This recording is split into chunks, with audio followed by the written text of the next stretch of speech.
Allahumma salli ala Sayyidina Muhammad.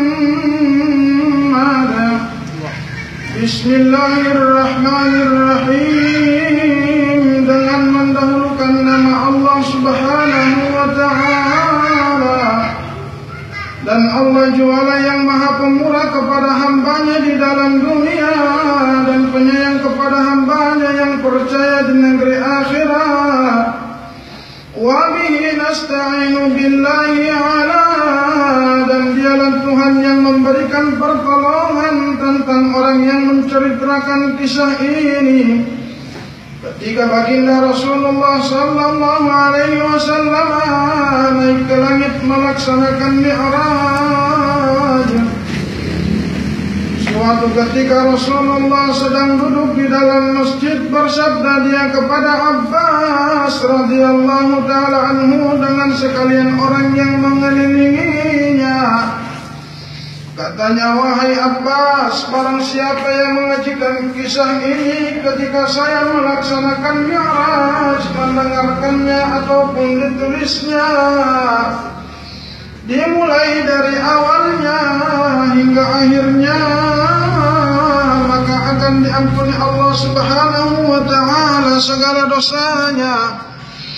Diumpamakan seperti sebatang kayu yang ketanggalan pohon dan keguguran daun, sedemikian itulah gugurnya dosa pada dirinya. Sabar mula berfirman Allah kepada Jibril dan Mikail, turunlah kalian berdua ke dunia kepada orang yang kukasihi, Nabi Muhammad sallallahu alaihi wasallam. Panggillah oleh kalian, naikkan melalui langit, karena aku berkeinginan bertemu, berdialog dengannya. Dan ambilkan oleh kalian mahkota dan pakaian dari dalam surga, dan seekor burak yang sangat bagus parasnya di antara sekian banyak burak yang baik. Dan pergilah kalian ke dunia kepada orang yang kuberkahi, Nabi Muhammad sallallahu alaihi wasallam.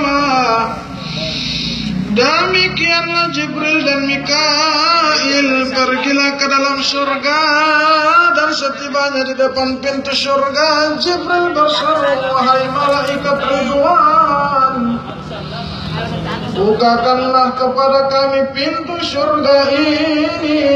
Bertanya malaikat Ridwan, siapa kalian? Kata Jibril, saya Jibril. Segera dibukalah pintu surga itu, Jibril dan Mikail segera masuklah ke dalam surga, kemudian pergi mengambil mahkota dan pakaian sundusin wa istabrakin, dan seekor burak yang bagus parasnya di antara sekian banyak burak yang baik lainnya, kemudian dikeluarkan oleh mereka dari dalam surga dan segera dibawa ke dunia bersamaan dengan malaikat 70.000 banyaknya.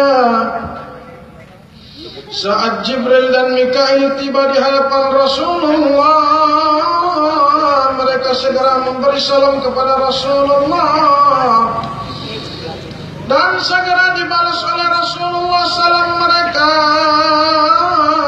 pada cerita yang lain seperti yang dikisahkan oleh yang punya cerita ini.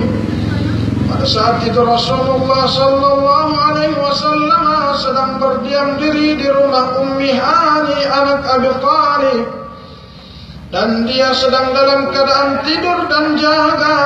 Sewaktu Rasulullah melihat Jibril dan Mikail, beliau langsung bangun dan duduk. Berkata Jibril dan Mikail, wahai Rasulullah, keberadaan kami berdua ini hanya untuk menyampaikan firman Allah kepada Anda, dan tidak ada nabi yang lain yang beroleh rahmat seperti Tuhan ini.